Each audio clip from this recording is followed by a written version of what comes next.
जय हिंद साथियों, स्वागत है आप सभी का सक्सेस वर्ल्ड एमसीक्यू चैनल पर। तो जैसे कि दोस्तों आज था होली, फिर भी मैं आपके लिए क्लास ले रहा हूं क्योंकि मैक्सिमम स्टूडेंट का कमेंट आ रहा था कि सर क्लास को बंद मत रखिए। तो मैं आपके लिए आज भी क्लास लेकर आया हूं। तो आप सब भी ईमानदारी पूर्वक और दिल से क्लास को अटेंड करेंगे। तो चलिए, आपका प्रैक्टिस सेट नंबर आज 4 चलेगा। तो जल्दी जल्दी से आप सभी लाइव में जुड़ जाइए। सभी को गुड इवनिंग, गुड इवनिंग। एक बार आप सभी सेशन को फटाफट से दोस्तों के साथ शेयर करेंगे। तो चलिए, आज के सेशन का पहला प्रश्न आपके सामने है। निम्नलिखित में से किसने न्यूटन से पूर्व ही बता दिया था कि सभी वस्तुएं पृथ्वी की ओर गुरुत्वाकर्षित होती है? बहुत ही शानदार प्रश्न है। चलिए, आप सभी फटाफट से लाइव चैट में आंसर बताएंगे। न्यूटन से पूर्व किसने बताया था कि सभी वस्तुएं जो है पृथ्वी की ओर गुरुत्वाकर्षित होती है?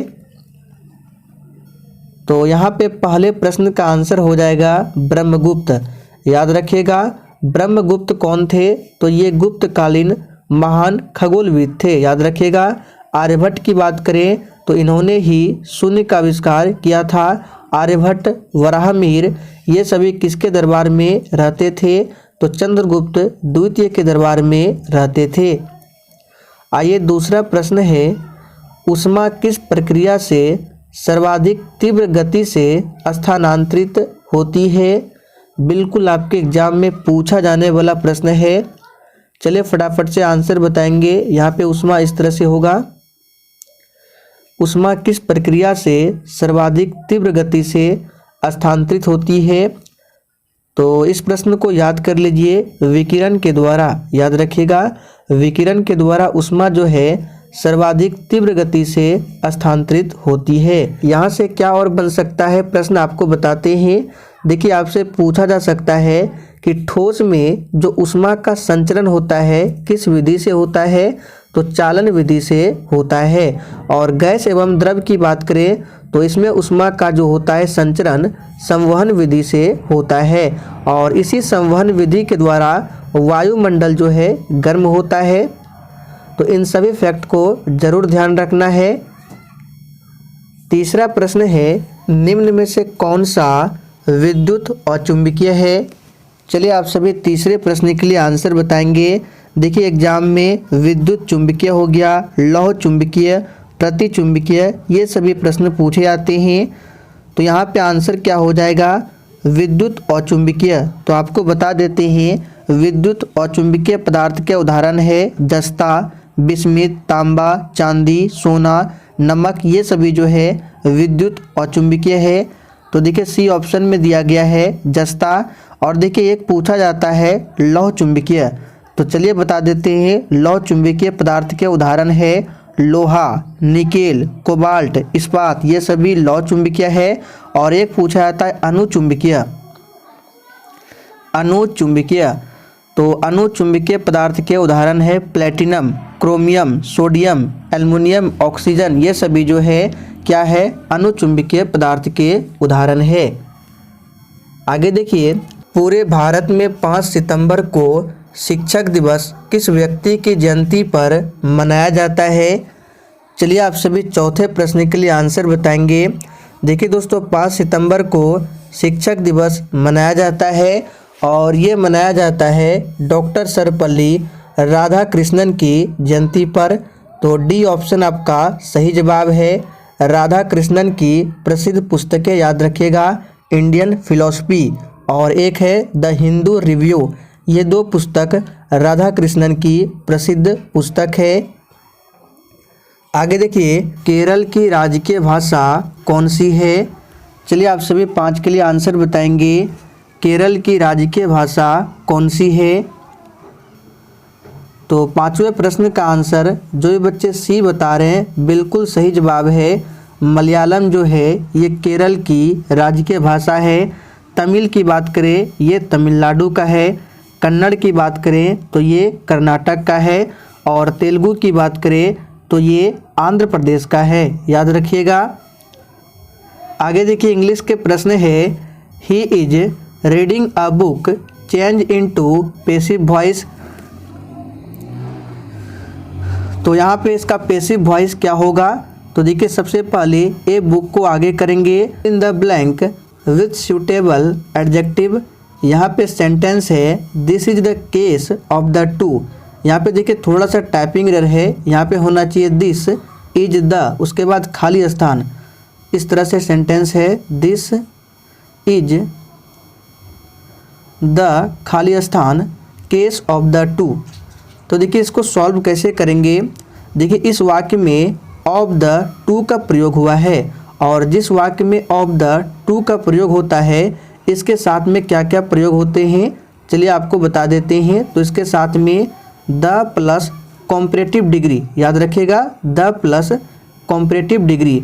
तो यहाँ पे देखिए कौन सा ऑप्शन कॉम्परेटिव डिग्री में दिया गया है, तो आप यहाँ देख सकते हैं बी ऑप्शन जो है वर्स, ये जो है कॉम्परेटिव डिग्री में दिया गया है। तो सेंटेंस हमारा क्या बन जाएगा, this is the verse case of the two, यानी कि बी ऑप्शन आपका बिल्कुल सही जवाब है। Choose the word opposite in meaning of the given word. यहाँ पे एक वर्ड दिया गया है, इसका आपको बताना है अपोजिट। तो सबसे पहले जान लीजिए इसका हिंदी क्या होता है। देखिए इस तरह के प्रश्नों को आपको याद रखना है, एग्जाम में पूछा जाता है। तो इसका हिंदी होता है सुप्त, क्या होता है सुप्त, और इसका अपोजिट क्या हो जाएगा एक्टिव, यानी कि ए ऑप्शन आपका बिल्कुल राइट आंसर है। एल्काइन का सामान्य सूत्र क्या है, चलिए 9 के लिए आंसर बताएंगे। एल्काइन का सामान्य सूत्र क्या है, तो हमने आपको पहले भी बताया था एल्काइन का सामान्य सूत्र होता है CnH2n-2। देखिए डी ऑप्शन में दिया गया है CnH2n-2। संज्ञा की विशेषता बताने वाला शब्द कहलाता है। ये हिंदी व्याकरण के प्रश्न है, और जैसे कि इस प्रैक्टिस सेट में सभी विषयों के प्रश्न कराए जाते हैं, GK, GS, maths, English, Hindi व्याकरण सभी विषयों के प्रश्न हैं। तो यहाँ पे देखिए संज्ञा की विशेषता बताने वाला शब्द विशेषण या नाम विशेषण कहलाता है। तो देखिए सी ऑप्शन में दिया गया है नाम विशेषण। उसने चित्र देखा यह वाक्य है, यानी किस काल में ये वाक्य है उसने चित्र देखा। बिल्कुल इसी तरह के सिंपल प्रश्न एग्जाम में पूछे जाते हैं। तो दोस्तों उसने चित्र देखा यह वाक्य जो है भूतकाल में है, बहुत ही सिंपल प्रश्न है। आसरा शब्द का तत्सम शब्द क्या होगा। और दोस्तों अगर आपको सेशन थोड़ा भी पसंद आता है तो प्लीज़ आप सभी सेशन को दिल से ज़रूर लाइक करें। तो आसरा शब्द का तत्सम क्या होगा आपको बताना है, तो बिल्कुल सही आंसर है आश्रय। आसरा शब्द का तत्सम होता है आश्रय, याद रखिएगा। सौर ऊर्जा जो पृथ्वी की सतह तक पहुंचती है वह सामान्यतः किस रूप में होती है। देखिए 13 नंबर प्रश्न को स्किप किए हैं, उसमें थोड़ा सा टाइपिंग एरर है। सौर ऊर्जा जो पृथ्वी की सतह तक पहुंचती है वह सामान्यतः किस रूप में होता है। तो दोस्तों यहाँ पे आंसर क्या हो जाएगा, ऊष्मीय तरंग एवं दृश्य प्रकाश दोनों रूप में होता है। और सूर्य क्या है, सूर्य एक प्रकार का तारा है, याद रखिएगा। और सूर्य के जो ऊर्जा का स्रोत है हाइड्रोजन और हीलियम का संलयन क्रिया है। यदि वस्तु द्वारा तय की गई दूरी समय का समानुपाती होता है तो यह कहा जाता है कि वस्तु की गति क्या है। तो यहाँ पे इस प्रश्न का आंसर हो जाएगा नियत चाल से है, याद रखिएगा। संवेग माप है, फटाफट से आंसर कीजिए। देखिए एग्जाम में ये भी पूछा जाता है संवेग अदिश राशि है या सदिश। तो संवेग जो है ये सदिश राशि के उदाहरण है, और संवेग जो माप है ये गति के परिमाण की माप है। तो सही जवाब होगा, यहाँ परिणाम नहीं होगा परिमाण होगा। संवेग जो है गति के परिमाण की माप है। गुरुत्व एक विशेष स्थिति है, किसका विशेष स्थिति है, चलिए आंसर कीजिए।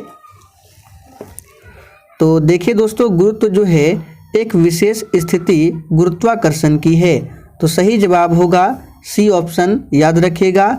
देखिए दोस्तों, गुरुत्वाकर्षण बल क्या होता है? दो वस्तु जिसका द्रव्यमान अगर समान हो उसके बीच जो बल लगता है उसको गुरुत्वाकर्षण बल कहते हैं। और यदि दो वस्तुओं में एक वस्तु पृथ्वी हो तो उनके बीच जो बल लगता है उसको बोलते हैं गुरुत्व बल, याद रखना है। यदि किसी वस्तु का घनत्व 981 किलोग्राम प्रति घन मीटर है तो यह जल में डूब जाएगा, तैरेगा या फिर जल में पूर्णतः डूबकर तैरेगा। तो दोस्तों, सबसे पहले आपको पता होना चाहिए कि जल का घनत्व कितना होता है। तो हमने आपको बताया था 1000 किलोग्राम प्रति मीटर क्यूब, यानी प्रति घन मीटर, ये जल का घनत्व है। और आप सभी ये जानते हैं कि जिस वस्तु का घनत्व दूसरी वस्तु की अपेक्षा कम होता है वह वस्तु उसमें तैरता है। तो जल का घनत्व है 1000 और वस्तु का घनत्व है 981, यानी कि वस्तु का घनत्व जल के घनत्व से कम है, यानी कि ये तैरेगा। तो आपको ये जरूर याद रखना है जल का घनत्व। इकाई लंबाई से गुजरने वाले तरंगों की संख्या को क्या कहते हैं? तो दोस्तों, इकाई लंबाई से गुजरने वाले तरंगों की संख्या को तरंग संख्या कहते हैं। सी ऑप्शन आपका सही जवाब है। और तरंग संख्या जो है ये तरंग दैर्घ्य का व्युत्क्रम होता है, याद रखिएगा। आगे देखिए, मैथ्स के प्रश्न है, यदि sine theta plus sine square theta बराबर 1 है तो cos square theta plus cos 4 theta का मान क्या होगा? देखिए दोस्तों, यहाँ पे एक कंडीशन दिया हुआ है sine theta plus sine square theta बराबर 1। तो इस कंडीशन से हम लोग क्या करेंगे, साइन थीटा का मान निकालेंगे, ये जो साइन थीटा है। तो क्या हो जाएगा? तो देखिए, साइन थीटा बराबर 1 माइनस ये साइन स्क्वायर थीटा इधर जाएगा राइट साइड में, तो 1 माइनस हो जाएगा साइन स्क्वायर थीटा। और आप सभी जानते हैं 1 माइनस साइन स्क्वायर थीटा बराबर होता है कॉस स्क्वायर थीटा। तो इसको आप याद रखेंगे, साइन थीटा बराबर कॉस स्क्वायर थीटा। अब देखिए, हम मान निकालते हैं cos square theta plus cos 4 theta का। तो देखिए यहाँ पे क्या करेंगे, कॉस स्क्वायर थीटा को लिख देते हैं प्लस कॉस 4 थीटा। तो देखिए, कॉस 4 थीटा को हम क्या लिख सकते हैं? तो पहले इसको लिख लीजिए यहाँ पे कॉस स्क्वायर थीटा, और कॉस 4 थीटा को हम इस तरह से लिख सकते हैं कॉस स्क्वायर थीटा का होल स्क्वायर। तो ये अगर इसको सॉल्व करेंगे तो फिर से कॉस 4 थीटा हो जाएगा। अब देखिए, कॉस स्क्वायर थीटा ये हो गया, और इस कॉस स्क्वायर थीटा का मान अभी हम लोगों ने निकाला। यहाँ पे देखिए, ये जो कॉस स्क्वायर थीटा है इसका मान क्या निकला है, साइन थीटा। तो यहाँ पे ब्रैकेट में हम साइन थीटा रख देंगे। तो यहाँ पे अगर साइन थीटा रखेंगे तो यहाँ पे स्क्वायर है तो साइन स्क्वायर थीटा हो जाएगा, यानी कॉस स्क्वायर थीटा, और यहाँ पे साइन स्क्वायर थीटा, ये हो जाएगा आपका 1। आगे देखिए, दो संख्याओं का लघुत्तम समावर्त्य और महत्तम समावर्तक दिया हुआ है 42, 84 और 34। यदि उनमें से एक संख्या 204 हो तो दूसरी संख्या क्या है? बहुत ही सिंपल प्रश्न है, आप सभी जानते हैं। देखिए, दो संख्याओं का गुणनफल होता है संख्याओं का एचसीएफ गुना संख्याओं का एलसीएम। तो यहाँ पे लिखते हैं दो संख्याओं का गुणनफल। तो पहली संख्या है 204, दूसरी संख्या को मान लेते हैं कुछ भी x, और ये होता है एचसीएफ गुना एलसीएम। तो देखिए, एचसीएफ एलसीएम ये दिया हुआ है, तो यहाँ पे लिखते हैं 42, 84 गुना 34। अब यहाँ से सॉल्व कर दीजिए, आपका x का मान आ जाएगा, आंसर हो जाएगा 714 ए ऑप्शन में। एक त्रिभुज के कोण 3:4:5 के अनुपात में है, तो उन कोणों के मान रेडियन में क्या होगा आपको बताना है। तो देखिए, इसको कैसे सॉल्व करेंगे।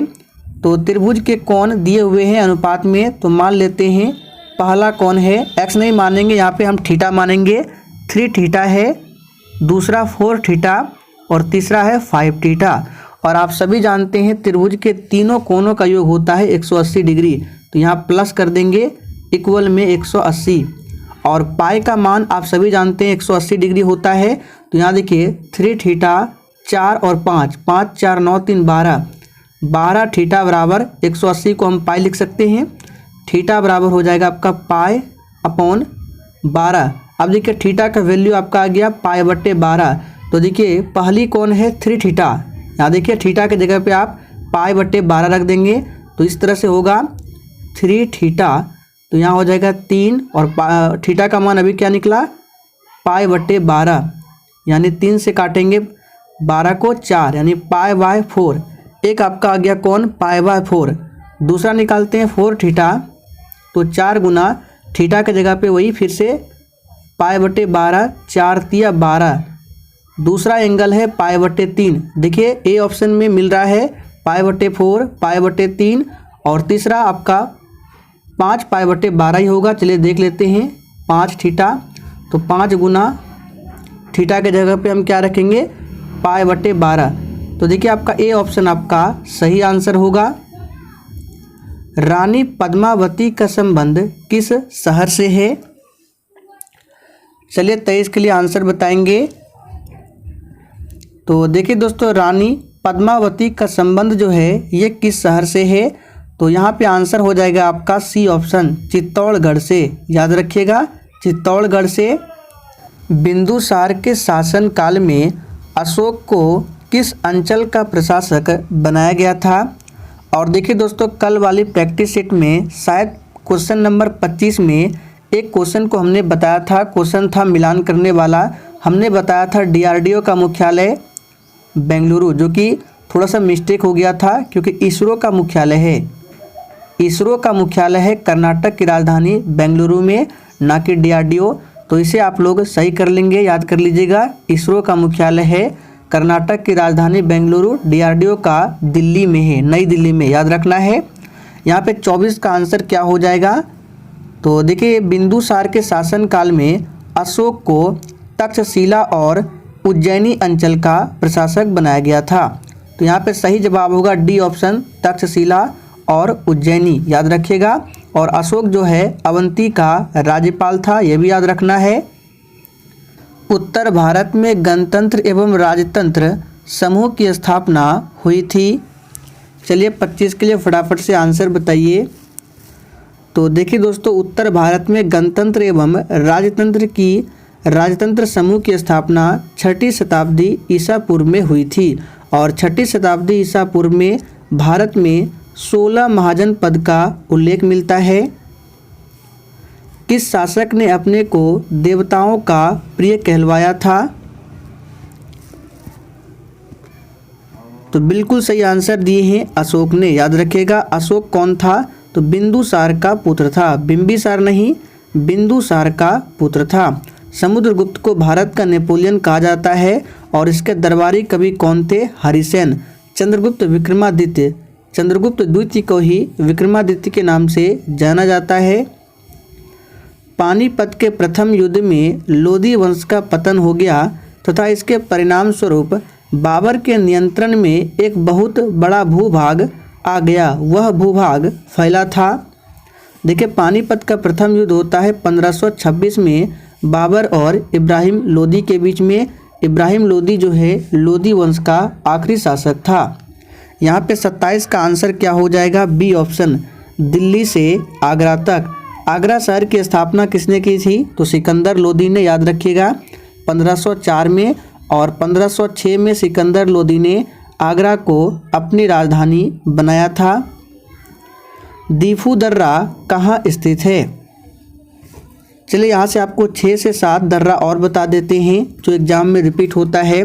बोमडिला दर्रा याद रखना है, अरुणाचल प्रदेश में है। और यांग्याप, बोमडिला यांग्याप, ये 2 दर्रे जो है अरुणाचल प्रदेश में है। जेलेपला पूछा जाता है, सिक्किम में है। पीर पंजाल जम्मू कश्मीर में है। जोजिला भी जम्मू कश्मीर में है। और एक याद रखना है नीति दर्रा, ये इम्पोर्टेंट है। नीति दर्रा जो है उत्तराखंड में है। बुर्जिल दर्रा जम्मू कश्मीर में है। यहाँ पे दीफू दर्रा क्या हो जाएगा? ऑप्शन आपका हो जाएगा बी, ये भी आपका अरुणाचल प्रदेश में है। तो अरुणाचल प्रदेश के 3 दर्रे बोमडिला, यांग्याप और Diphu. All India trade union Congress के बम्बई अधिवेशन की अध्यक्षता किसने की थी? देखिए दोस्तों, all India trade union Congress के प्रथम अधिवेशन जो है 1920 में हुआ था और इस अधिवेशन के प्रथम सचिव पूछा जाता है चीमन लाल थे। याद रखिएगा कौन थे? चीमन लाल। यहाँ पे अध्यक्षता पूछा जा रहा है, आंसर होगा लाला लाजपत राय। चट्टान कितने प्रकार के होते हैं? चलिए 30 के लिए जवाब बताइए फटाफट से। चट्टान कितने प्रकार के होते हैं? तो दोस्तों चट्टान जो है 3 प्रकार के होते हैं। कौन कौन से? पहला है आग्नेय चट्टान, दूसरा है अवसादी और तीसरा है कायांतरित चट्टान। और अवसादी चट्टान जो है दूसरा प्रकार, इसी से कोयला, पेट्रोल आदि प्राप्त होता है। याद रखिएगा। तो यहाँ पे आंसर क्या हो जाएगा? A option. भारत का सबसे पहला जल विद्युत कारखाना कहाँ स्थापित किया गया था? तो दोस्तों यहाँ पे आंसर हो जाएगा ए ऑप्शन, शिव सुंदरम में। कब? तो 1902 में। याद रखिएगा। और कावेरी नदी पर शिव सुंदरम जल विद्युत कारखाना है, ये भी पूछा जाता है, ध्यान रखना है। भारत का प्रथम मानव निर्मित झील पूछा जाता है, याद रखिएगा गोविंद। क्या है? गोविंद सागर झील। और विश्व का सबसे बड़ा बांध पूछा जाता है हीराकुंड बांध, जो इम्पोर्टेंट है आपको बता दिए, याद रखिएगा। भारत में सीमेंट का उत्पादन सर्वप्रथम कहाँ प्रारंभ हुआ था? तो याद कर लीजिए, भारत में सीमेंट का उत्पादन जो है ये सर्वप्रथम मद्रास में प्रारंभ हुआ था। याद रखिएगा, मद्रास में सर्वप्रथम सीमेंट कारखाना की स्थापना 1904 में किया गया था। सूर्य के सबसे पास कौन सा ग्रह है? बहुत ही सिंपल प्रश्न है, हमने आपको काफ़ी बार बताया है।